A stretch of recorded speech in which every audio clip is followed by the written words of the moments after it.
इदं सुरूपं तथा वा कलत्रं यशश्चारुचित्र धनं मेरुतुल्यम् मनश्चेन लग्नं गुरोरङ्घ्रिफन्ने ततः किं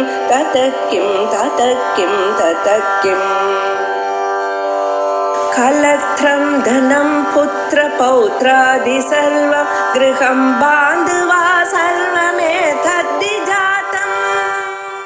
विशुद्धिश्च अतएवास्य विकल्पाच्च विलक्षणः उपादेयो न हेयो अतः आत्मानान्यैरकल्पितः अप्रकाशो यदा आदित्ये नास्ति ज्योतिस्वभावतः नित्यबोधस्वरूपत्वात् न अज्ञानं तद्वदात्मनि तथा अविक्रियरूपत्वात् नावस्थान्तरमात्मनः अवस्थान्तरवत्वे हि नाशोऽस्यस्यान्न संशयः.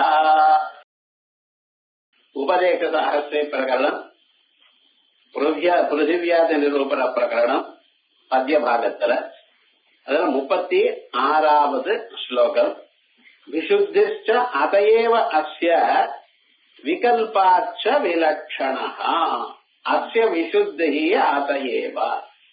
இந்த ஆத்மா நம் சரீரத்துக்குள்ள நாம்னு காணப்படுகிறது எல்லோருக்கும்.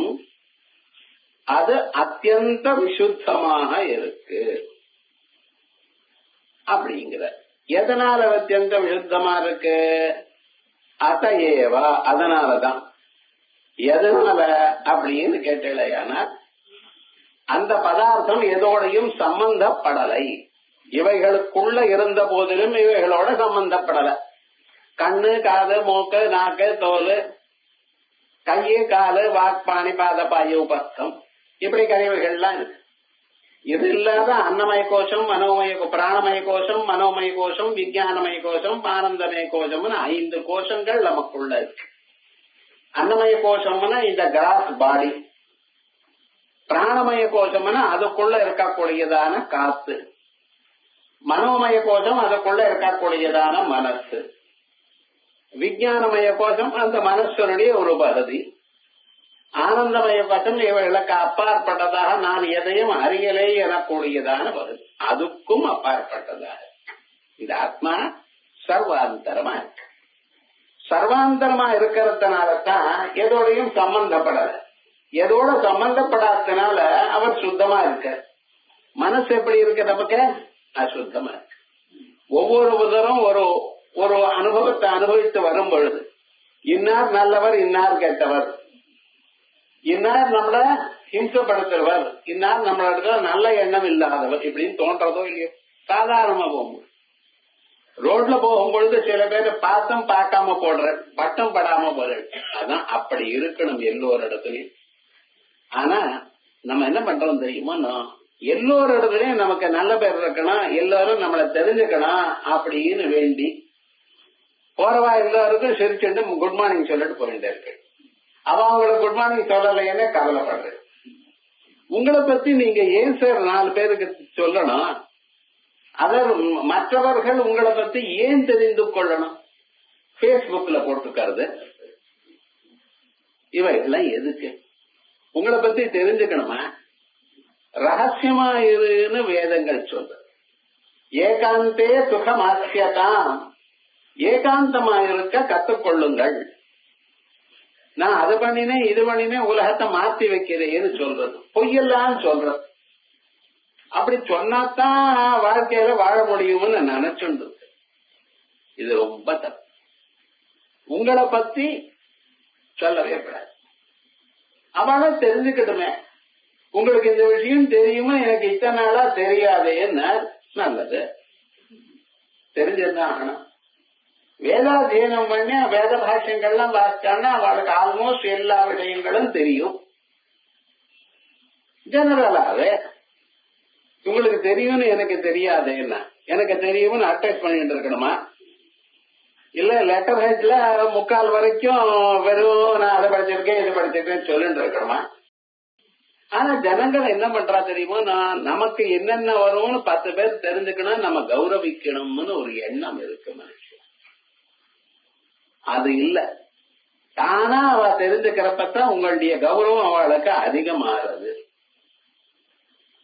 அதே மாதிரி நம்ம பத்தி 10 பேருக்கு தெரிஞ்சுக்கணுங்கிற எண்ணமே வேண்டாம். நிஜமாக உங்களுடைய ஆத்மஸ்வரூபம் எதோடையும் சம்பந்தப்படல. இவைகள் எல்லாத்துக்கும் அப்பாற்பட்டதாக இருக்கு. நாம் மனசுனால எத்தனை தெரிஞ்சிருக்கோமோ அந்த மனசு வெளியில போறது யாரால பார்க்கறதோ அவளுடைய ஒரு எண்ணங்கள் வருதோ அந்த எண்ணங்கள்லாம் அப்படியே மனசுல நிற்க. மனசு தினந்தோறும் நொடி நொடியும் மனசு அழுக்காயிண்டே இருக்கு.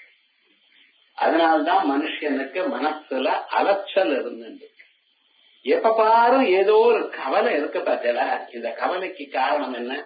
நிறைய பேரை தெரிஞ்சுட்டு இருக்க. நிறைய பேரை தெரிஞ்சுட்டு அவளுடைய ஒரு எண்ணங்கள்லாம் நம்ம மனசுல வரும்போது நீங்க ஏகாந்தமா இருந்து ஜபம் பண்ணிட்டு இருந்து ஒரு வாரம் பாருங்க, பார்க்கலாம். அப்ப எப்படியா? வேற ஒண்ணும் இல்ல, ஒரு வாரம் போதும். அனாவசியமா யாரோடையும் பேசுறது இல்லை.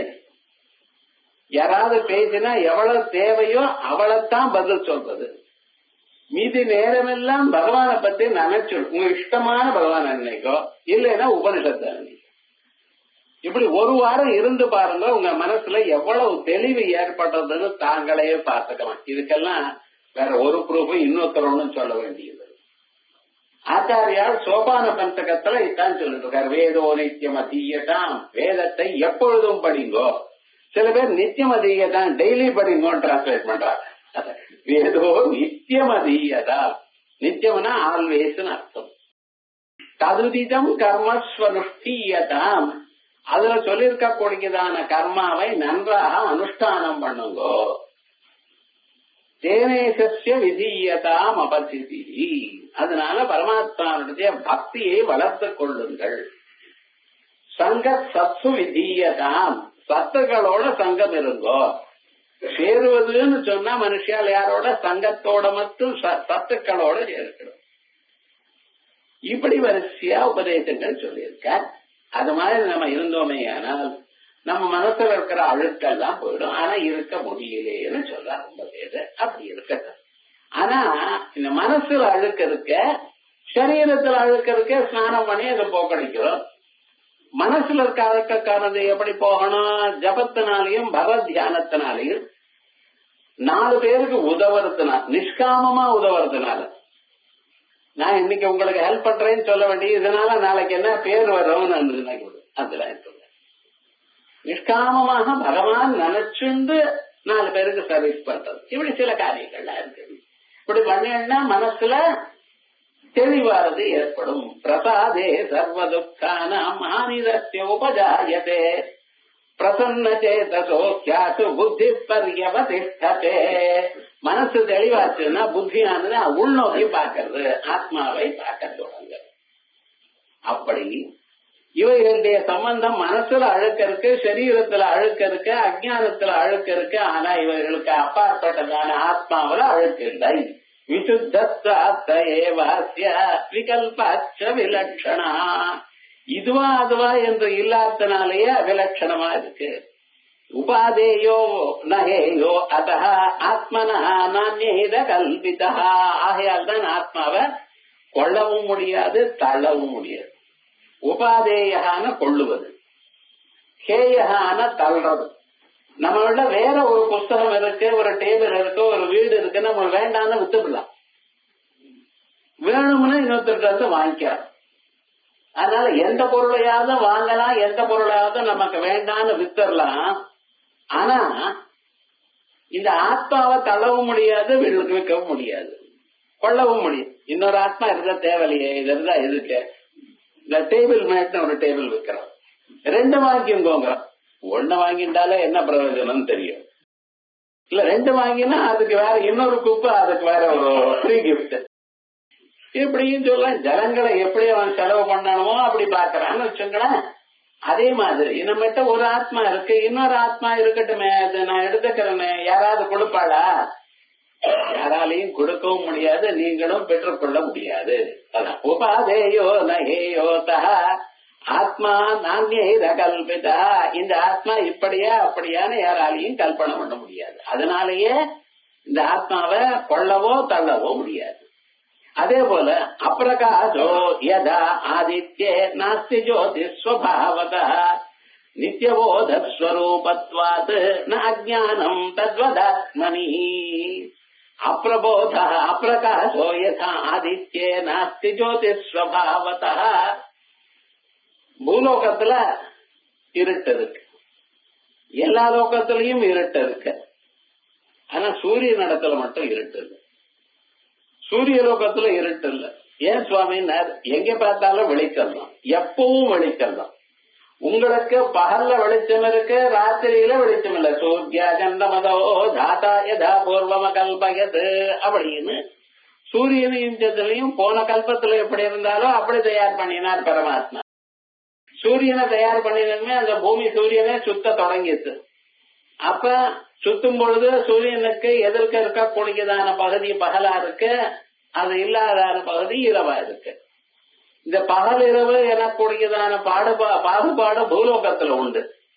நீங்க ஒருவேளை சூரிய லோகத்துக்கு போனேன்னு வச்சுங்களேன், அங்கே உங்களுக்கு பகல் இரவு இருக்குமா? இருக்காது. ஏன்னா எப்பவும் ஒளிதான் தானே இருக்க, அது சுத்தலையே, ஒரே மாதிரி தான் இருக்கு. அப்படி சூரிய லோகத்துக்கு சூரிய மண்டலத்துக்கு தாங்கள் போனீங்களேயானால் அங்கே பகல் இரவு எப்பவும் இல்லையோ, இருட்டுங்கிறதுக்கு பிரசக்தியோ இல்லையோ, அதே மாதிரி இந்த ஆத்மாவுக்கு அப்பிரகாசம்ங்கிற ஒரு பிரசக்தியே கிடையாது. எப்பொழுதும் அறிவு ரூபமே இருக்கு, அறியாமைங்கிறது கிடையாது. எப்பவும் ஆத்மா அறியப்பட்டு கொண்டே தான் இருக்கு. உங்களால முடிச்சுட்டு இருக்கப்ப கேட்டாலும் நீங்க இருக்கலான்னு என்ன சொல்றேன்? ராத்திரி சொப்னத்துல என்ன சொல்ற? நான் சொப்னத்தை கண்டேன். எப்படி சொப்னம் பார்த்தேன்? அப்பப்ப அனுபவிச்சதான சம்ஸ்காரங்கள் மனசுல இருக்க, புலன்கள் எல்லாம் மனசுக்குள்ள ஒடுங்க தூக்கத்துக்காக. அந்த மனசு இதயத்துக்குள்ள போகாமல் தனியா நிற்கும் காலத்தில் தனக்குள்ள இருக்கிற சம்ஸ்காரங்கள் தானா வெளியில தெரியும். அத்ரை சதேவ ஸ்வப்னே மகிமானம் அனுபவதி. பிரஸ்னோபரிஷத்துல ஸ்வப்னத்துல எல்லா விதமான மகிமங்களையும் பார்க்கிறார். பார்த்ததையும் பார்க்காதையும் கேட்கிறார், கேட்கறதையும் கேட்காதையும் கேட்டார். இந்த ஜன்மால எப்பவோ ஏதோ பார்த்தல் அதெல்லாம் சொப்னத்துல வரலாம், பார்க்காதையும் சொப்னத்துல வரலாம். திருஜட்டான ஒரு அம்மா 4 தர்த்தங்கள் இருக்கிற யானைய பார்த்தாலும் நடக்குமா? இது ஒண்ணு உடம்பு முழுக்க எண்ணெய தேய்ச்சுண்டு கருப்பு துணிய கட்டிண்டு கழுது மேல ஏறி ராவணன் தெற்கு திக்கா போறா போல அந்த அம்மா சொப்னத்தை கண்ட. இந்த அம்மாவை பார்த்திருக்க முடியுமா? அது இந்த கோலம் பார்த்துட்டு இருக்க முடியுமோ?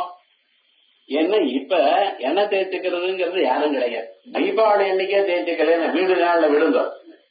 தீபாவளி அன்னைக்கு கூட எண்ணெய் தேய்ச்சிக்கிறது இல்லை. ஏன்டா அது தப்புன்னு டாக்டர் சொல்லிவிட்டாங்க. எண்ணெய் விற்கிற வேலைக்கு அதெல்லாம் வேஸ்ட் பண்றட அப்படின்னு டாக்டர் சொன்னாரு. இப்படி அவனா ராணாசன் உடம்பு முழுக்க எண்ணெய் தேய்ச்சுண்டு கருவாடையை கட்டிண்டு கழுது மேல ஏறி தெற்கு திக்கல போறா போல நான் சொப்னம் கண்டேங்கிற. இது நிஜமா பார்த்திருக்க முடியுமா? பார்க்க. அதே மாதிரி முன்னால பார்த்ததும் பார்க்காததும் ரெண்டும் சொப்னத்துல வரலாம், மனசுல நினைச்சு. அதனால அப்படி நமக்கு சொப்னம் வருது. அந்த சொப்னத்துல இருட்டா இருந்தாலும் அந்த வெளிச்சத்தை காட்டுறவர் யாரு? பரமாத்மா. சொப்ன நிலையிலே நான் சொப்னத்தை பார்த்தேன். தூங்குற நிலையிலேயே நான் தூங்கினேன்னு எழுந்து சொல்றேடா. சோ இந்த நான் எனக்குடையதான அனுபவம் எக்ஸ்பீரியன்ஸ் முடிச்சுட்டு இருக்கிற நிலையில இருக்கு, சொப்ன நிலையில இருக்கு, தூங்குற நிலையிலையும் இருக்கு. ஆனா தூங்குற நிலையில மனசு ஓய்வு பெற்று இருக்கிறதுனால சொல்லல. உங்களுக்கு கம்யூனிகேஷன் வரலையே தவிர ஆத்மா இருக்க. சோ 3 நிலையிலையும் ஆத்மா இருந்துட்டு இருக்கார். நான் இருக்க, நான் சொப்னத்தை கண்டேன், நான் தூக்கத்தை அடைந்தேன், நான் தூங்கினேன், இப்பொழுது நான் முழித்துக் கொண்டு இருக்கேன். 3 நிலையிலையும் நான் தோட்டத்தை இல்லையா? அப்ப அந்த நான்ங்கிறவர் பர்மனன்ட் ஸ்வாமி. மீதி எல்லாம் மாறலாம், நான் மட்டும் மாறாது. அது எப்பொழுதும் அறிவு வடிவமா இருக்கு. நித்யபோதஸ்வரூபத்வாத் ந அஜ்ஞானம் தத்வதாத்மனி. வேற ஏதோ புரியலேன்னு சொல்லலாம். நீங்க ஆத்மா எனக்கு தெரியல, எனக்கு நான் தெரியலேன்னு சொல்ல முடியாது. எனக்கு நீங்க தெரியாம போகலாம், ஜவல் தெரியாம போகலாம், புஸ்தகத்துல இருக்கிறது என்னன்னு தெரியாம போகலாம், பல பொருள்கள் தெரியாம போகலாம். ஆனா எனக்கு என்ன தெரியலேன்னு யாராவது சொல்ல முடியுமா? நிச்சயமா சொல்ல முடியாது. அதான் நாஜ்ஞானம் தத்வதாத்மனி ததா விக்ரிய ரூபத்வாத் நாவஸ்தாந்தரமாத்மனா அவஸ்தாந்தரவத்வே நாசோஸ்யஸ்யான்ன சம்சயः ததா விக்ரிய ரூபத்வாத். இதே போல இந்த நான் ஒண்ணு சொல்லிட்டு இருக்கல, நீங்க என்ன, நீங்க மட்டும் இல்ல, எல்லோரும் உலகத்தில் இருக்கிற எல்லோரும் நான் சொல்லு. இந்த பஞ்சதந்திர கதைகள்ல அந்த இருக்கக்கூடியதான நரி காக்கா இவைகள் கூட நான் சொல்றது அப்படின்னு அதுக்கு நான் எனக்கூடியதான எண்ணம் இருக்கு. ஆனா சொல்லத்தான் வரலேன்னு. இந்த சொல்றதுங்கிறது ரொம்ப பெரிய ஒரு அசெட் மனுஷன். இந்த வாயால பேசலாம் பார்த்தீங்களா, அது பெரிய அசெட். அது சாதாரணமாக அது இல்லாத போனா தான் அதனுடைய அருமை தெரியும். அது இருக்கிறப்ப அதனுடைய அருமை யாருக்கும் தெரியல. எப்போ பேசிட்டு இருக்கோம் அவ்வளவுதான். ஆனா சில குழந்தைகளுக்கு பேச்சு வரலேன்னு பாருங்க. அம்மா அப்பா எவ்வளவு கஷ்டப்படும், பேச்சு வருமா வராது, வரத்தான் வருது. பழைய நாள்ல என்ன பண்ணா வசம்ப அரைச்சு போடுவா, தைரியமான பதார்த்தம். நெய்ய அந்த உதடல தரவா, தடவினா சீக்கிரமா பேச்சு வரும். பேச்சு வந்துருச்சுன்னா அதுக்கப்புறம் எவ்வளவு வேகமா வருது. ஒரு நாளைக்கு 50 பதம் 100 பதம் கத்துக்கிறாளாம் அந்த குழந்தைகள். அதோட இல்ல, இந்த குழந்தைகள் புதுசான இடத்துல கொண்டு போய் விட்டுடையானால் அவ சீக்கிரமாக அந்த ஏழு குழந்தைகளோட பழகி அத்தனையும் புரிஞ்சுக்க. அம்மாவுக்கு ஒண்ணும் புரியல என்ன ஏதுன்னு. நீ கொண்டா நான் போய் பார்த்துட்டு வரேன், கடைக்கு போய் வாங்கிட்டு வந்து என்ன பண்றது. இந்த குழந்தை என்ன வேணுமோ அத்தனையும் அந்த குழந்தை அத்தனை விவகாரங்களும் அத்தனை வருஷம் புரிஞ்சுட்டு எடுத்ததுக்கு அது சீக்கிரமாக வருது. ஆனா அந்த பேச்செல்லாம் எப்படி வருதுன்னு கொஞ்சம் யோசனை பண்ணி பார்த்தேன். நம்ம ஏதோ பேசிட்டு இருக்கோமே, அந்த பேச்சு எங்க இருந்து வருது? இந்த வாக்கு 4 விதமா இருக்கு. நேத்து இந்த வாக்க பத்தி பேசினேன். கிளாஸ் ஆனப்புறம் யாரோ கேட்டா பராபர்சந்தி மத்தியமா வைக்கிறீங்க என்னது யார் 4-5 தடவை சொல்லி இருக்கேன். இருந்தாலும் என்னுடைய மனசுல இருக்கிற அபிப்பிராயம் உங்க மனசுக்கு போகணும்னு இருக்கேன். இதுக்குதான் கம்யூனிகேஷன் இருக்கு. நம்ம எதற்காக இன்னொருத்தரோட பேசணும்? நம்ம மனசுல இருக்கக்கூடியதான எண்ணமானது இன்னொருத்தருக்கு சேரணும், இவ்வளவுதானே. என் மனசுல இருக்கிற எண்ணம் என் ஆத்மா அறிந்திருக்கோ இல்லையா, அந்த ஆத்மாவுக்கு பரான்னு பேரு. அது அந்த ஆத்மா எனக்கிட்டையும் இருக்கு உங்ககிட்டையும் இருக்கு இல்லையா, இந்த பரான்னு பேரு. இந்த பர ஆத்மாவில இருக்கிற எண்ணங்களை நாம் இன்னொருத்தருக்கு சொல்லணும்னு வரும் பொழுது அதுல பில்டர் பண்ணி தான் சொல்றேன். உங்களுக்கு தெரிஞ்சதெல்லாம் சொல்லிடுறா, சொல்ல மாட்டேன். சில ரகசியமா வச்சிடு. அதுலயும் பெரிய பொசிஷன்ல இருக்கிறவா வயசானவா இவ 2 பேரு எல்லாத்தையும் சொல்ல மாட்டா. கொஞ்சம் தனித்த ஸ்டாக் வச்சுட்டு தான் கொஞ்சம் தான் கம்யூனிகேட் பண்ணுவா. அது ஒரு வழக்கம். ஆபீஸ்லயும் அப்படித்தான். பெரிய பொசிஷன்ல இருக்கிறவா நிறைய பேச மாட்டா.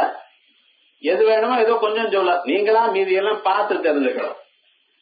அதே போல வயசானவாளும் எவ்வளவுன்னு எனக்கு 95, உங்களுக்கு 35. நம்ம வயசானவாள் எப்படி கணக்குன்னு கேட்கக்கூடாது. சாதாரணமா வயசானவாள எல்லா விஷயம் சொல்ல மாட்டா அப்படிங்கிற. அதுல பில்டர் பண்ணி எவ்வளவு வேணுமோ அவ்வளவுதான் சொல்றோம். அத எவ்வளவு வேணும்னு பாக்குறதுன்னா பசியந்தி, தி விட்னஸ். எவ்வளவு சொல்லணும்னு பார்த்து சொல்றோமோ இல்லையா, அதான் பசியந்தி. பசியான டு சீன்னு அர்த்தம். அதே போலயே இவ்வளவு சொல்லணும்னு சொன்ன பிறகு இன்னொருத்தருக்கு நம்ம சொல்ல தொடங்குறோம் பார்த்தேடா, அப்ப டக்குன்னு நிறைய விஷயங்கள் மாத்தி விடுறோம். என்ன ஆச்சுன்னு, நான் உங்களுக்கு என்ன சொல்லணும்னு நினைக்கிறேன்னா அது என்னுடைய தாய்மொழியில நினைக்கிறேன். மனசுல இது வரைக்கும் சொல்லணுங்கிறதா மதர் டங்க தாய்மொழியில தான் நினைக்கிறோம். ஆனா சொல்லும் பொழுது அவரோட எந்த லாங்குவேஜ் பேசினா கன்வீனியன்டா இருக்கோ அது பேசுவோம். ஆபீஸ்ல இங்கிலீஷ்ல பேசுவோம், இங்க வீட்டுல அவளுக்கு எந்த லாங்குவேஜ் தெரியுமோ அந்த லாங்குவேஜ்ல சொல்றேன். இது என்ன மாத்திவிட்டு அதோட இல்ல, அதை எப்படி சொல்றதுங்கிற ஒரு மோடு வேற மாறிவிடும். நமக்கு ஈக்குவலா இருக்கிறப்ப அவளோட பேசுறது ஒரு மாதிரி, நம்மள்ட வயசானவாளா இருந்தா அவரோட பேசுறது ஒரு மாதிரி, நம்மளுடைய கீழ் நிலையில இருக்கிறவாளோட பேசுறது ஒரு மாதிரி, உங்க பேரனோட பேசும்பொழுது ஒரு மாதிரி பேசுவேன். உங்க ஆத்துக்காரரோட பேசும் பொழுது ஒரு மாதிரி பேசுவாள், மாமனார் மாமியாரோட பேசும் பொழுது கொஞ்சம் பத்திரமா பேசுவாள், நாத்தனாரோட பேச அதுவும் பத்திரமா பேசணும். ஏன்னா நாக்குல தீ இருக்கா, எப்ப பார்த்தாலும் உங்களுக்கு எந்த விதமான ஒரு தப்பு வருமானு பார்த்துட்டே இருப்பாங்களா. நீங்களும் ஒருத்தருக்கு நாத்தினார், அந்த அம்மாவும் இன்னொரு நாத்தினார், அதனால யாரையும் கொள்ளக்கூடாது. அந்த பதவி எப்படி வந்ததுன்னு சொன்னேன். இப்ப விவகாரம் என்னச்சு, யாரோட பேசுறேன், எந்த பாஷையோட பேசுறேன், எந்த இன்டர்நேஷனலோட பேசுறேன், இவைகள்லாம் பார்த்துன்னு தானே பேசுறோம். இதுக்கு வைகரி வாக்கு. இந்த வைகரி வாக்கானது அதுக்கப்புறம் வைகரி அவ காதல போய் விழாது. அந்த காதல் விழுந்த பிறகு மறுபடியும் அது என்னாச்சு, அந்த வைகரி வாக்கு மத்தியமா வாக்காருது, அதுக்கப்புறம் பத்தி வாக்காருது, அதுக்கப்புறம் பரா வாக்காருது. என்னுடைய மனசுல இருக்கிற எண்ணம் இவாளுடைய மனசுக்கு வருது, அந்த 2 மைண்ட் இணைத்தார். அதுக்கப்புறம் நான் சொன்னதை நீங்க புரிஞ்சுட்டேன்னு எப்படி தெரியும், கம்யூனிகேஷன் எப்படி கம்ப்ளீட் ஆகும் அப்படின்னு சொன்னா, சொன்ன வேலையை செஞ்சா முடிச்சாவோ புரிஞ்சுட்டு இருக்காருன்னா. சில பேர் அப்படியே வேதாந்த கிளாஸ்ல உட்கார்ந்துருப்பா, அப்படிதான் புரிஞ்சதா புரியலையா ஒன்னும் புரியாது. ஆசையில கோவில்ல சில மாதிரி உட்கார்ந்து அது என்ன விவகாரம், அது ஒரு விசேஷம். நாம புரிஞ்சுட்டோமா இருக்கான்னு அவருக்கே தெரியும். ஆனா லோகத்துல என்ன, அந்த கம்யூனிகேஷன்னா அங்கிருந்து ஃபீட்பேக் வந்த பிறகு நமக்கு நல்லா தெரியும். இப்படி வரணும்னா இந்த பேச்சானது நாபி கண்ட ரசனா, நாபி இதயம் கண்டம் நாக்கு இப்படிப்பட்டதான 8 இடங்கள்ல அந்தந்த எழுத்துகள்லாம் நம்ம உச்சரிக்கிற எழுத்து அங்கிருந்து வருது. அ அப்படின்னா கழுத்துல இருந்து வருது. ஈ அப்படின்னா தாடைய கீழே தள்ளினா தான் ஈன்னு வரும். சா யா இவைகள்லாம் நீங்க சொல்லணும்னா தாடைய கீழே தரணும். அதே போலயே இந்த தா இவைகள்லாம் பேசணும் பார்த்தீங்களா, அதெல்லாம் வேணும்னா நாக்கானது அந்த மேல உதட தொடணும், அப்பதான் தா வரும். அந்த குழந்தைகள்ல முதல்ல அத்தைன்னு தான் சொல்றது, அம்மான்னு சொல்ல மாட்டேங்கிறதுங்கிற. இந்த குழந்தைக்கு அத்தை தெரியுமா அம்மா தெரியுமா, அது ஒண்ணும் தெரியாது இருக்கு. ஆனா அது பேசணும்னு ஒரு ஆவா மட்டும் இருக்கு. ஏன் தெரியுமா, நான் நீங்க பேசுறேன், மனுஷியெல்லாம் பேசுறாளே நமக்குதான் பேச வரலையே ஏன் அப்படிங்கிற ஆர்வத்துல ஒவ்வொரு விஷயத்திலயும் அந்த குழந்தை ட்ரை பண்ணிட்டு இருக்கு, எல்லாம் தனக்கு வந்துடணும். மனுஷன் பிறந்தாண்டியில இருந்து இன்னொருத்தர கண்டா அது மாதிரி நான் இருக்கணும் அப்படின்னு ஒரு அபிப்பிராயம் முதல்ல வருது. இன்னொருத்தர ஸ்தோத்திரம் பண்ணினா பிடிக்க மாட்டேங்குது. அதனால்தான் பகவான் அனசூயவே அப்படின்னார். இதன் துசே குஹ்யதம் பிரவக்ஷாமி அனசூயவே. நான் நிறைய இடத்துல என்னை பத்தி ஸ்தோத்திரம் பண்ணிட்டு இருந்தேன். இல்ல சிம்பிளா கேட்டிருக்கேது, உனக்கு என்ன இந்த மனுஷன் தன்னைத்தானே பொழுதுட்டு இருக்காருங்கிற கவலை இல்ல பத்தியில. அதனால நீங்க நிஜமாவே அனசூயா இருக்கேள், அசூயங்கிற தோஷம் இல்ல, அதனால நான் சொல்றேங்கிற 9வது அத்தியாயத்துல சொல்லும் பொழுது ராஜவைத்யா ராஜகோக்கியம் பவித்திர பிரமுத்தமம் பிரத்யக்ஷாவகமம் தர்மியம் சுசுகம் கத்துவம் அவ்வியம் அப்படின்னு சொன்னா பார்த்தீங்களா. இந்த அத்தியாயத்தை படிக்கணும்னா என்ன வேணும் அப்படின்னு சொன்னா அசூய இல்லாம இருக்கணும், வயதறிதல் இல்லாம இருக்கணும் அப்படின்னு சொல்ற. அது மாதிரி இந்த தா அப்படின்னு சொல்லணும்னா நாக்கு மேலோதட தொட்டா தான் தா வரும். அது தொட்டு அது சுலபம், எல்லாத்த விட மீதி எல்லாத்த விட அது சுலபம். அதனாலதான் அந்த குழந்தை முதல்ல தான்னு பேசுறது. அது தாதான் சொல்றது, நீங்க அத்தைங்கிறது போன போட்டு. ஆனா விவகாரம் என்ன, இப்படி இப்படி மனசுல இருக்க பல இடங்கள்ல இருந்து வரக்கூடியதான எஃபர்ட்னால நமக்கு வருது. இப்படி இவைகள்லாம் நம்ம சரீரத்திலிருந்து வரதே தவிர பிராணனுடைய சேட்டையே தவிர ஆத்மாவுடைய சேட்டை இல்லை. ஆத்மாவுக்கு ஒரு மாறுதலும் இல்லை. ததா அக்ரிய ரூபத்வாத் நானவஸ்தாந்தரமாத்மனா, அக்ரிய ரூபமா இருக்கிறதுனால ஆத்மாவுக்கு ஒரு விதமான அவஸ்தையும் இல்லை, மாறுதலும் இல்லை. அவஸ்தாந்தரவத்வேஹி நாசோஸ்யாத் ந சம்சய. அது ஏதாவது ஒரு மாறுதல் இருக்கலையானால் ஒரு நாளுக்கு அழிஞ்சு போயிடும். எது மாறுகிறதோ அந்த நாளுக்கு கொஞ்சம் கொஞ்சமாக அழிஞ்சு போயிடும். மாறுதல் ஒரு சேஞ்சுன்னு வந்ததுன்னா கொஞ்ச நாளைக்கே ஒண்ணும் இல்லாம போயிடும்.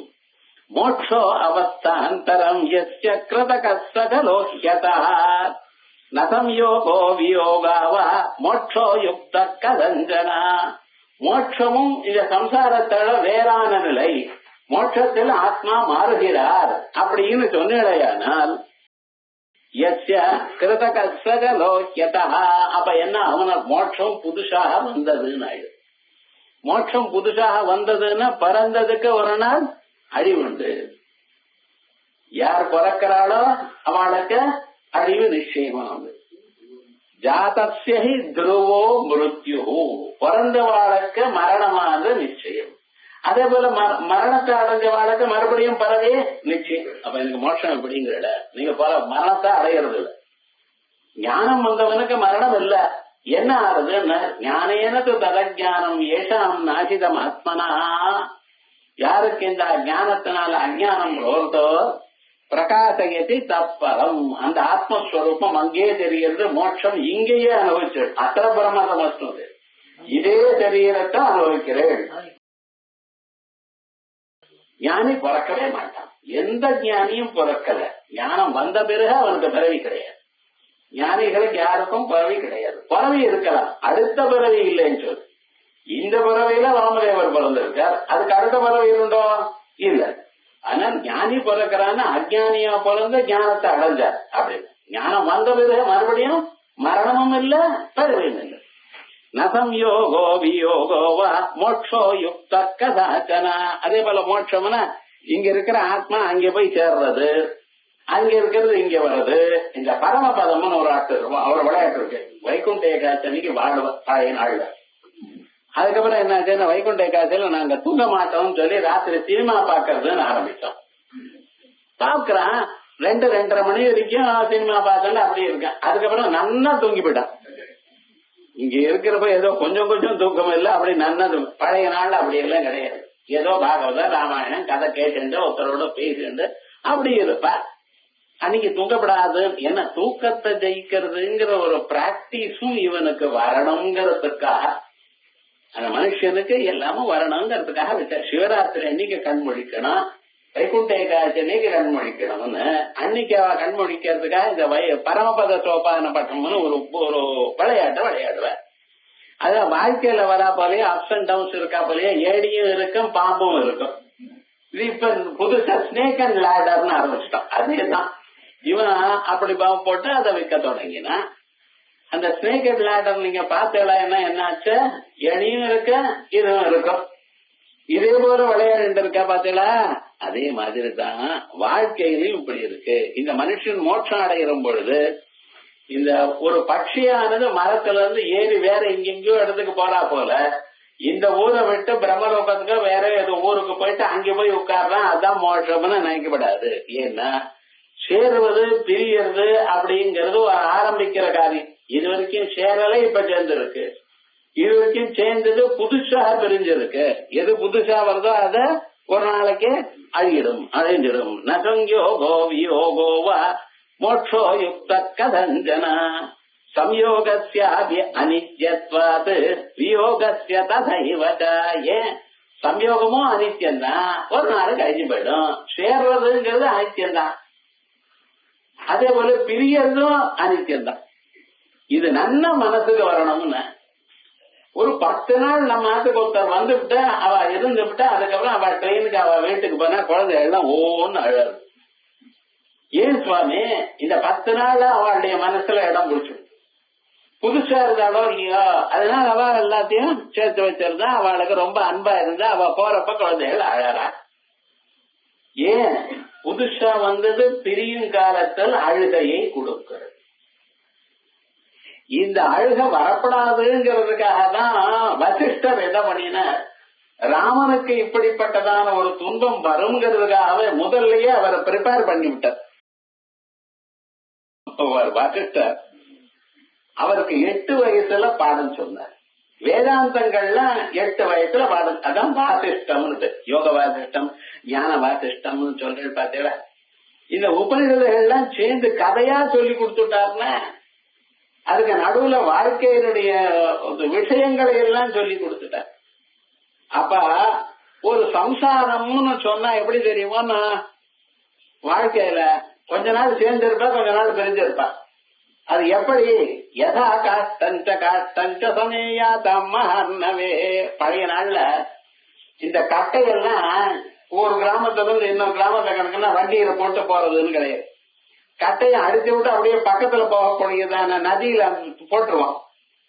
அது போட்டதுமே அவன் சொல்லுவான், நான் இங்க போறேன், இன்னைக்கு போடுறேன்னு சொல்லுவான். ராத்திரி போவான். நாளைக்கு காலமே ஒரு 7 மணிக்கு எழுந்துட்டு ஒரு மரமா வெட்டி கட்டையா வெட்டி ஒரு 10-11 மணிக்கு அங்க இருந்து போடுவான். அது என்ன, ஒரு அரை மணி நேரம் ஆனப்புறம் இந்த பக்கம் வரும். இங்க இருக்கிறவெல்லாம் என்ன பண்ண தெரியுமா, ஒவ்வொன்னா அந்த கட்டையை தூக்கி இந்த இடத்துல போட்டுவான். சுலபமாக அந்த கட்டைகளை ஒரு இடத்துல இருந்து இன்னொரு கொண்டு போகக்கூடியதான வழி இப்படி இருந்தது. அதுல 2 கட்டை ஒன்னோட ஒண்ணு சேர்ந்து இருந்தது. அது அப்படியே வந்துட்டே இருக்கா. யதா காஷ்டஞ்ச ஒரு கட்டையும் இன்னொரு கட்டையும் சேர்றது. ஏதோ ஒரு இடத்துல நடுவுல ஒரு கல் இருக்கு. அந்த கல்லை என்ன பண்ணிட்டு ஒரு கட்டைய புடிச்சது, அதனுடைய கொக்கிய ஏதோ ஒரு பாகமோ அதுல புடிச்சுட்டு இன்னொரு கட்டை போயிடுது. யதா காஷ்டஞ்ச சமேயாதாம் மகான்னவே சம்யுஜ்யத வியுஜ்யதாம். சேர்ந்திருக்கும் மறுபடியும் பிரிஞ்சிருக்கும்.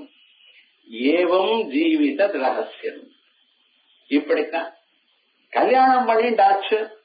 60 வருஷம் 70 வருஷம் ஒன்னா குளத்தில் பழைய நாள்ல என்ன, அப்ப 8 வயசுல கல்யாணம், இப்ப 38 வயசுல கல்யாணம் இருக்கு. ஆனா விவகாரம் என்ன, ஒரு 60 வயசு அவ 70 வயசு அப்படி அவ சம்சாரத்தை நடத்தினார். இந்த அம்மாவது முன்னால போகிறான், அவராவது முன்னால போறான். நடுவுல வியோகமும் வரதா. பிரசவத்துக்கு வந்ததுன்னா அந்த அம்மா பிறந்தாத்துக்கு போயிடுவா. இவரு என்ன சேர்ந்திருக்கலையே, இத்தனை நாள் சேர்ந்திருக்கேனே அப்படின்னு அழப்படாது. ஏன்னா வாழ்க்கை இப்படித்தான். ஏதோ கலந்திருக்கும், கொஞ்ச நாள் இருந்தா அதுக்கப்புறம் போயிட்டு இருக்க. எப்படி ராமனை முன்னாலேயே தயார் பண்ணிட்டார், சீதாதேவி வியோகம் வரும். அதனாலதான் ராமனானவன் அழாம இருந்த. சீதை மாதிரி அழல. சீதையானது ஓனத 10 மாதம் விடாம அழுதாங்க. சுந்தரகாண்டமெல்லாம் பார்த்தேடையானால் அவ்வளவு அழுது இருக்கா.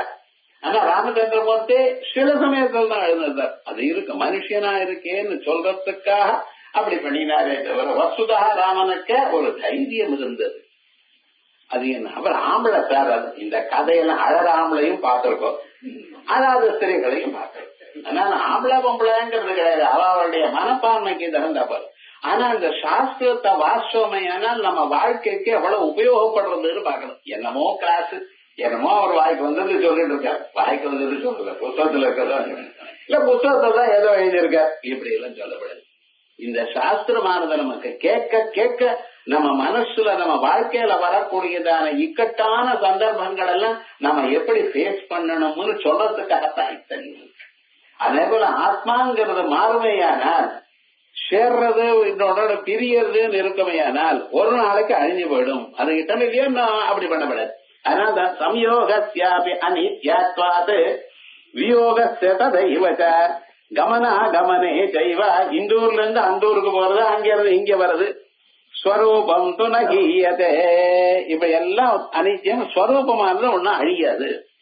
ஸ்வரூபஸ்ய அனிமித்தத்வாத். கொஞ்சம் நீங்க பாருங்க, நீங்க சின்ன குழந்தையா இருக்கும் பொழுதுதான் நான் தான் சொன்னேன்.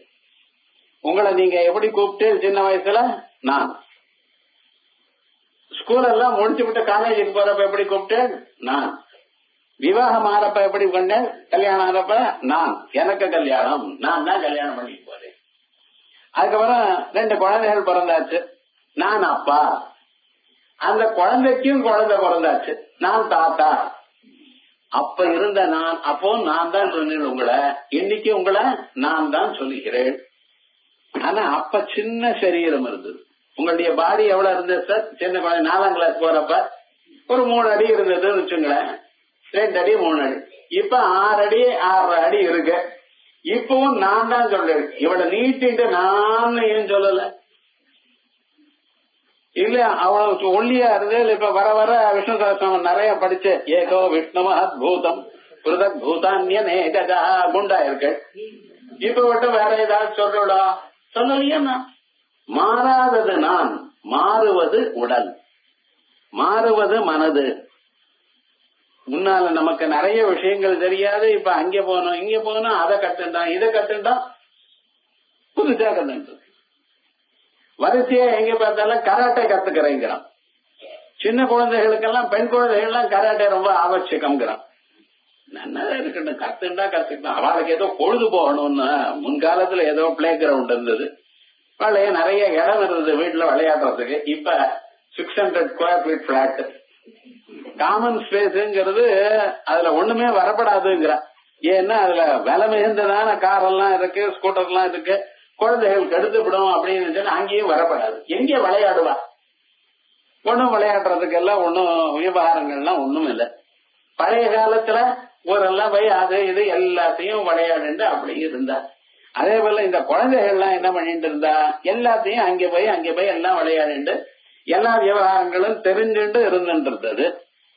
அவளுக்கு இருந்ததான ஒரு ஞானமானது இப்ப நம்ம புதுசா என்ன பண்ணிட்டு இருக்கோம், அது இல்ல, வீட்டுல இருந்தா ரொம்ப தொந்தரவு பண்ணிட்டே இருக்குன்னு ஸ்கூல்ல போய் சேர்க்கிறோம். ஏதோ ஸ்பெஷல் கிளாஸ், இது கராடேன்னு குபோடோன்னு, இதுக்கு என்ன பிரயோஜனம் தெரியல. ஏன்னா திருடன் வரானால் அவங்களோட கராடை ஃபைட் பண்ணிட்டா திருட்டு போறான். நீங்க தூங்கிட்டு இருக்க போறான் சுவாமி அவர் அப்படின்னு நீங்க முடிச்சுட்டா கத்திய காட்டுறான், இல்லன்னா துப்பாக்கியை காட்டுறான். அவனுக்கு நல்லா தெரியும் இதை காத்தா வாய் திறக்க மாட்டேன்ட்டு பொருள் தான் எடுத்துன்னு போறான். உங்க கராட்டை என்னாச்சு? காசு மூச்சுன்னு வீட்டுல கத்த வேண்டிய ஒரு பிரயோஜனமும் இல்ல.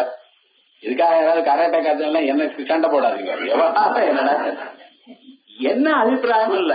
அவன் கத்துக்கணும்னு நினைக்கிறவாளுக்கோ இல்ல ஸ்கூல் அந்த இடத்துல சேர்க்கிறவாளுக்கோ என்ன எண்ணம், இந்த குழந்தை ரொம்ப படுத்துறதுயா, ஒரு மணி நேரம் போயிட்டு வந்தா தேவையில்ல, அவ்வளவுதான் விவகாரமே தவிர நிஜமாக அது வாழ்க்கைக்கு உபயோகப்படுவாங்க. நிஜமாக வாழ்க்கைக்கு உபயோகப்படக்கூடியது சங்கீதம் கத்துக்கலாம், ஸ்லோகங்கள்லாம் கத்துக்கலாம், நிறைய விஷயங்கள் இது போல இருக்கக்கூடியதான. நம்ம ராமாயண பாரதாதி எத்தனை பேருக்கு வரும், அம்மாவுக்கு எத்தனை பேருக்கு வரும்? குழந்தைகளை விட்டுருக்கோம். கதை சொல்றதுன்னு ஒரு கதை தெரியாது, சினிமா கதை தான் தெரியும். ட்ரையாங்குலர் லவ்னு ஆரம்பிச்சு இதான் சொல்ல தெரியுமே, யாருக்கும் சொல்ல தெரியல. கதை சொல்றது கூட மறந்துட்டோம் இன்னைக்கு நமக்கு. அந்த குழந்தைகளுக்கு எப்படி வாழ்க்கையில முன்னுக்கு வரும்? ஆத்மாவை பத்தி அது எப்படி தெரியும்? நம்மளை பத்தி நமக்கு தெரியலேங்கிறோமே. நம்மளை பத்தி நிறைய தெரிஞ்சிருந்தது பழைய நாள்ல, அத்தனை பேர் தெரியுது. இந்த புத்தகத்தை வாசிச்சவா அவ பேசும் பொழுது இதை தெரியாமலேயே சொல்லிட்டு இருந்தா. நமக்கு நிறைய விஷயங்கள்லாம் தெரியாமலேயே நமக்குள்ள ஏறித்து, அதான் விசேஷம். அதனால ஸ்வரூபஸ்ய அனிமித்தத்வாத் சனிமித்த அஹிதா பரே அனுபாத்தம் ஸ்வரூபம் மே ஸ்வேன அத்யக்தம் ததைவ ஸ்வரூபஸ்ய அனிமித்தத்வாத். நம் ஸ்வரூபமானது நமக்கு வரணுங்கிறதுக்காக, நமக்கு அறியணுங்கிறதுக்காக நிமித்தம் ஒண்ணு வேண்டியது. இது இப்படி இருந்தா தான் நான் அறியப்படுவேன். நான் உட்கார்ந்துட்டா தான் எனக்கு நான்னு தெரியும், நின்றுண்டா நான்னு தெரியாது, படுத்துண்டா நான்னு தெரியாது எனக்கு. அப்படி ஏதாவது இருக்காது. நீங்க என் நிலையில இருந்தாலும் நான்னு தெரியுமோ? எப்பொழுதும் நான் உட்கார்ந்துட்டு இருக்கேன், நான் நிக்கிறேன், நான் பாடிண்டே இருக்கேன், நான் குதிச்சுட்டு இருக்கேன், எனக்கு வயர் வலிக்கிறது, இடுப்பு வலிக்கிறது சொல்லல, நடந்துட்டே இருந்தான். ரொம்ப தூரம் இனிமேல முடியாது சுவாமின்னு உட்கார்ந்துட்டான். வெக்கமும் முக்கியமா இல்லாம யாராவது தாத்த திண்ணையில போய் உட்கார்ந்து என்னையா இருப்பான்னு, ரொம்ப நடனம் சார், வலிக்கிறது, கொஞ்ச நேரம் ரெஸ்ட் எடுத்துட்டு போறேன். அவன் இது யாரு என்ன வேணும், கொஞ்சம் தீர்த்தம் வேணும் கேட்டதுனால.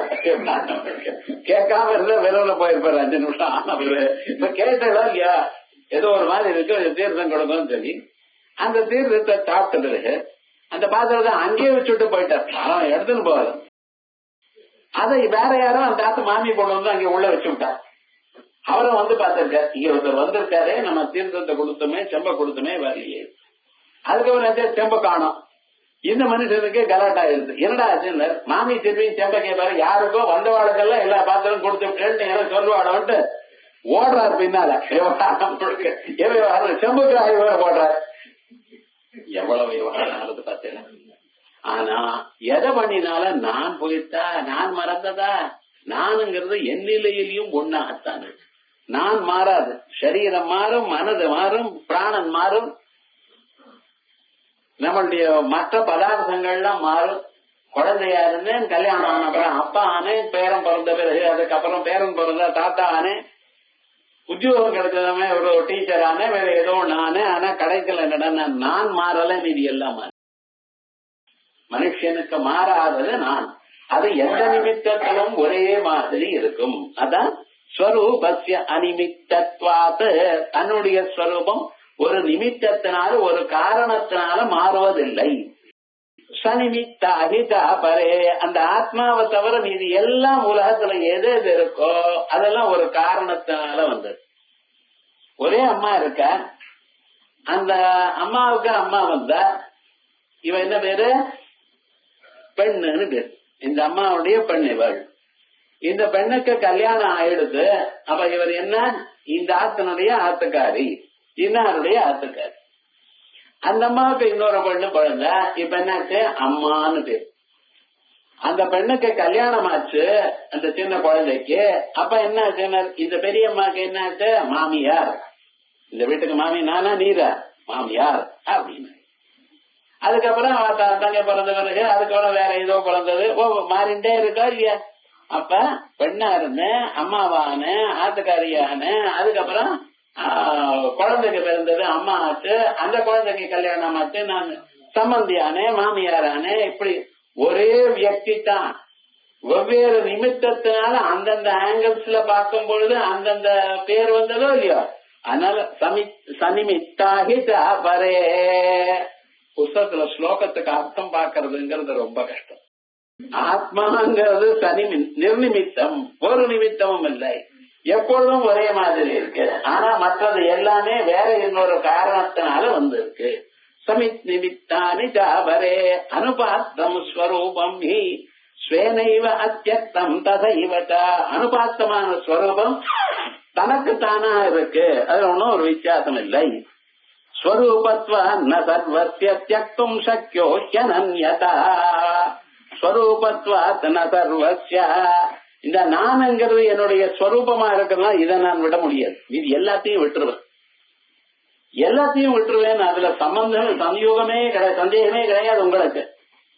இந்த வேட்டி நன்னா இல்லைன்னு 4 தடவை நீங்க சொன்னா சரின்னு விட்டுருவேன், வேற ஒண்ணு வாங்கிப்பேன். என்னடா என்ன கண்டா அவருக்கு பிடிக்கல சார், என் வேட்டி கண்டா ஒரு மாதிரி இருக்கு, நீங்க எல்லாம் இப்படிப்பட்ட வேட்டியை கட்டிக்கலாமா, வேற வேட்டி கட்டிங்க 4 தடவை வரிசையா சொல்லுங்க, அப்புறம் விட்டுருவேன்.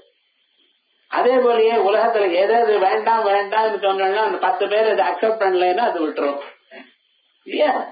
புதுசா இருக்குன்னா நம்ம வாங்கிக்கிறோம். இப்ப எங்காவது எதிர்க்க ஒரு பையன் இருக்கான், பையன் வந்து ஒரு மாதிரி ஹேர் கட் பண்ணிட்டு வந்ததோட இல்ல எங்கிட்ட வந்து ஏதோ பேசணும்னு வந்தான். என்னடா இந்த வேஷம்னு உங்களுக்கு தெரியாது பெரியவரே, இது என்ன தெரியுமா, விராட் கோஹ்லி கட்டணும்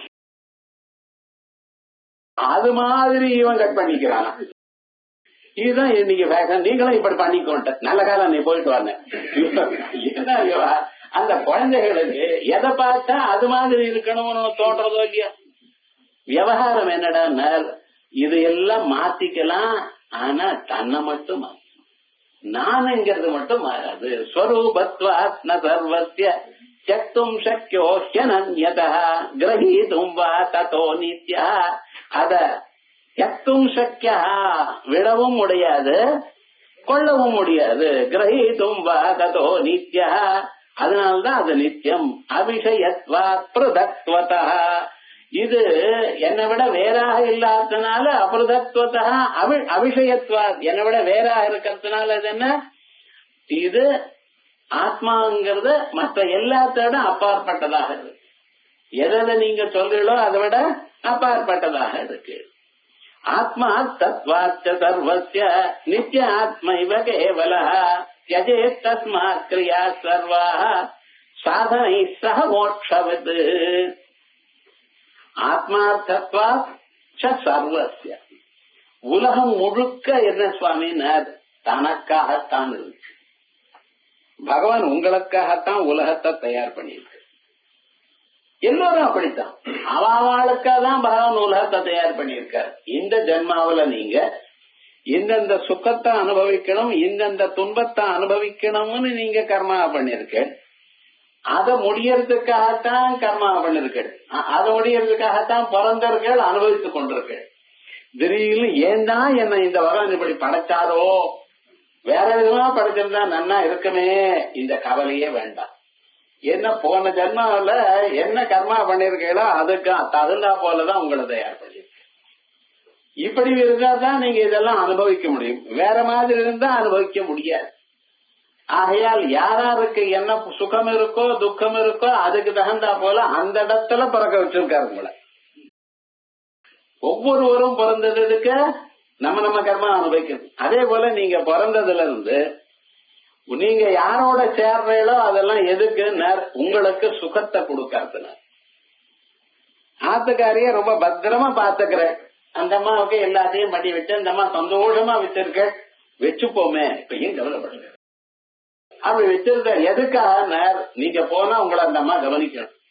எங்கேயாவது வெளியில போய் வந்திருக்க வாங்க உட்காருங்கன்னு போட்டு சீட்டை கொடுத்து ஃபேன் போட்டு நீங்க உட்கார வச்சு கொஞ்சம் தீர்த்தத்தை கொண்டு வந்து கொடுத்து காஃபி கொண்டு வரட்டுமா அப்படின்னு கேட்கணும். நீங்க வேண்டான்னு சொல்லணும். அது வேற கொண்டு வான்னு சொன்னா கொண்டு வாங்க 4 தடவை சொன்னா இனிமேல கேட்கறது நிறுத்திடுவாங்க. எல்லாரும் அப்படிதான். அப்ப விவகாரம் என்ன அப்படின்னு கேட்டேன்னா ஆத்துக்காரின்றது நீங்க செலுத்தக்கூடியதான அன்பானது அது எனக்கு உபயோகப்படும். அதுக்காக தான் அன்பை செலுத்த. அதே போலயே அந்த ஆத்துக்காரியும் உங்களிடத்துல ஏன் அன்பா செலுத்து நடந்துட்டு இருக்கா. நாம அவரை நன்னா பார்த்துட்டாத்தான் நமக்கு வேண்டியதான வசதிகள் எல்லாம் கிடைக்கும். தீபாவளிக்கு ஓர்படி 2000 ரூபாய்க்கு படம் வாங்கினேன். நம்ம 2010 வாங்கணும். அதான் ஓர்படின்னு அர்த்தம். ஒரு படி மேல இருக்கான். அது இல்லாத போனா போறோம்னா 500 ரூபாயில வாங்கினீங்களா. இப்ப என்ன போச்சு வெயில் காலத்துல காட்டன் படம் போறோம் 500 ரூபாய்க்கு போறோம்னு. இது பாருங்க 2000 ரூபாய்க்கு 4 படம் வருமோ இல்லையோ, மாத்தி மாத்தி கட்டிக்கலாமோ இல்லையோ இப்படின்னு சொல்லுவார் அவர். சரின்னு நம்பினா ஒரு படம் தான் இது கிழிட்டா அப்புறம் வாங்கிட்டாரு. இது நடக்குமா? அப்படி நீங்க சொல்றது நல்லா நடக்கணுமே. ஆனால் என்ன பண்ணணும், நீங்க உங்களுக்கு தகுந்த போல அவருக்கு அவரிடத்துல அன்பு செலுத்தினா அப்புறம் உங்களுக்கு உபயோகம். அதே மாதிரிதான் குழந்தைகளுக்கு இடத்துல நல்லா படிப்பு சொல்லி அவளுக்கு அன்பா நடத்திட்டு அவளுக்கு நல்ல படிப்பு வராப்பல பார்த்தேன்னா அந்த குழந்தைகள் வயசான காலம் நமக்கு இவ்வளவு கவனிச்சுட்டாளேன்னு அவளை கவனிச்சுப்பா. அது இல்லைன்னு வச்சுங்களேன் என்னமோ ஏதோன்னு சொன்னா அவ பாட்டுக்கு அமெரிக்கா போயிடுவா. அவ்வளவு. அதுக்கப்புறம் நம்ம என்ன பண்ணோம், இருக்கிற காசு கொண்டு வந்து ஓல்டேஜ் ஹோம்ல வச்சுட்டு ஏதோ அவஸ்தப்பட்டு இருக்க வேண்டியதுதான். நடு வயசுல நடு கஷ்டம், வயசான காலத்துல அந்த கஷ்டம் வேற. அப்படிது. அதனால உலகத்துல இருக்கக்கூடியதான எல்லாத்தையும் நான் நேசிக்கிறது எதனால, இதனால எனக்கு நன்மை இருக்கு. அழகான ஒரு சோஃபா வாங்கியிருக்கேன் 45,000 நிஜமா வாங்கியிருக்கேன் எனக்கு பிறகு வாங்கியிருக்கேன். ஆனா இது எதுக்குன்னு அதான் நான் உட்கார்றதில்ல. மடியின் ஈர துணியில ஒரு மூல உட்கார்ற இடத்துக்கு சோஃபா எதுக்கு, யாராவது வந்து அப்படியே எட்டு பார்த்து அதெல்லாம் சாஸ்திரங்கள்ல எவ்வளவு அழகான சோஃபா நல்லா இருக்க அப்படின்னு அதை பார்த்து சொன்னார்னா அது ஒரு சந்தோஷம். ஜட பொருள் நன்னா இருக்குன்னு அதை 4 பேர் நன்னா இருக்குன்னு சொன்னாதான் நம்ம அதை வாதிக்கும். அதனாலதானே உங்க அதுல பெரிய டிவி இருக்கு சார் அப்படின்னு 4 பேர் சொல்லுவாங்கிறதுக்காக தானே 1 லட்சம் ரூபாய் கொடுத்து அது கொடுக்குறேன் வாங்குறேன். அது ஒரு நாளைக்கு கண்ண மூடித்தேன்னா 1 லட்சம் போச்சேன்னு நடக்கும். 1 லட்சம் டிவி வாங்கினாலும் 50,000 டிவி வாங்கினாலும் திருப்பி கொடுக்கறப்ப அவன் 3000க்கு தான். அது என்ன தெரியல 3000 அவ்வளவுதான் எடுத்துக்கிறான். என்ன விவகாரம். ஆனா மீதி பேர்லாம் மற்றவர்கள் நம்ம மாத்திர பார்த்து ஓஹோ இவ்வளவு பெருசு இருக்கு அப்படின்னு சொல்லணுங்கிற அபிப்பிராயத்துக்காகத்தானே வாங்குறேன். ஆத்மார்த்தத்வாச்ச சர்வஸ்ய உங்களுடைய நடவடிக்கை எல்லாமே ஜட பொருளிடத்திலயோ சேதன பொருளிடத்திலயோ உங்களுக்கு பிரியமா இருக்கணும். அது உங்களுக்கு சுகத்தை கொடுக்கணும். அவ்வளவுதான். நித்திய ஆத்மைவ கேவலா. ஆனா அந்த ஆத்மா எப்பொழுதும் நித்தியம் ஆத்மஸ்வரூபம். ஜதே தஸ்மாத் கிரியா சர்வாக. ஆகையால் அந்த ஆத்மாவை அறிவதற்காக எல்லாமே ஆத்மாவுக்காகத்தானே பிரியமா இருக்கு. ஜதே தஸ்மாத் கிரியா சர்வாக. அதனால மற்ற இந்த உபயோகம் இல்லாத வேலைகள் எல்லாத்தையும் விட்டு விட்டு சாதனை சக மோட்சவித்து இந்த மோட்சம் வேணும் என்கிறவன் அந்த சிரவண மனநாதிகளை ஆச்சாரியனை அடைஞ்சு வேதாந்தத்தை சிரவணம் மனனம் நிதித்தியாசனம் பண்ணி அந்த ஆத்மாவை இந்த ஜன்மாவிலேயே அறியுங்கள். ஏன் சார் இப்படி ஒரே தலையில திணிக்கிறீல, ஏன் இப்படி ஆத்மலாப பரோலாபா இது சாஸ்திரோபத்தய. இந்த ஜன்மாவில நீங்க அடையக்கூடியதான மிக சிறந்தது உங்க ஆத்மாவை நீங்க பார்க்கத்தான். ஆத்மலாபான்ன பரம் லாபா அப்படின்னு ஆபஸ்தம்பர் தர்மசூத்திரத்துல எழுதியிருக்கு. ஆத்மலாப பரோ லாபா, காசு சம்பாதிக்கிறேன், பதவி சம்பாதிக்கிறேன், புகழ் சம்பாதிக்கிறேன், இதெல்லாம் இருக்கட்டும். ஆனா உங்களை நீங்க அறிந்தீங்களா? உங்க ஆத்மாவை அறிவதுதான் இந்த ஜன்மாவில உங்களுக்கு கிடைக்கக்கூடியதான மிக பெரியதான ஒரு பாக்கியம். மனிதனுக்கு அடைய வேண்டியதான அடையக்கூடியதான சிறந்த பாக்கியம் உங்க ஆத்மாவை நீங்க அறியறது. இது சாஸ்திர உபபத்தய, சாஸ்திரம் சொல்றத யுக்தி சொல்றது.